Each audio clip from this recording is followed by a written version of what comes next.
Praise the Lord. Selinamma Mathews, Kottayam. 1990 ഞാൻ pregnant ആയിരുന്നപ്പോൾ ബസ്സിൽ നിന്നിറങ്ങിയപ്പോൾ വീഴുകയും അതിനെ തുടർന്ന് നടുവേദന ഉണ്ടാവുകയും ചെയ്തു.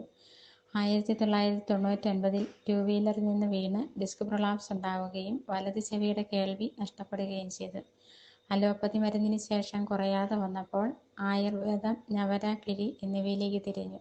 2007 വീണ്ടും വീണ് കൈ ഒടിയുകയും കഴുത്ത് തിരിക്കാൻ പോലും പറ്റാത്ത വേദനയായി. സർവിക്കൽ സ്പോണ്ടിലോസിസ് വന്നതോടെ വേദന ശക്തമാവുകയും ചെയ്തു.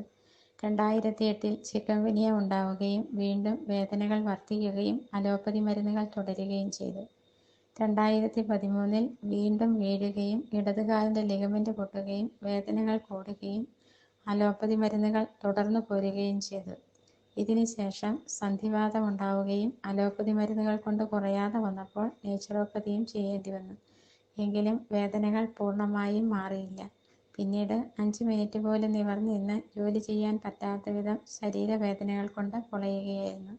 സെപ്റ്റംബർ 3 പ്രാർത്ഥനയുടെ സമയത്ത് ശക്തമായ നടുവേദനയും പുറംവേദനയും ഉള്ള മകളെ സുഖപ്പെടുത്തുന്നതായി ബ്രദർ തന്ന സന്ദേശം വിശ്വസിച്ച് ഞാൻ ഏറ്റെടുത്ത് പ്രാർത്ഥിക്കുകയും ബ്രദർ എനിക്ക് വേണ്ടി പ്രത്യേകം പ്രാർത്ഥിക്കുകയും ചെയ്തു.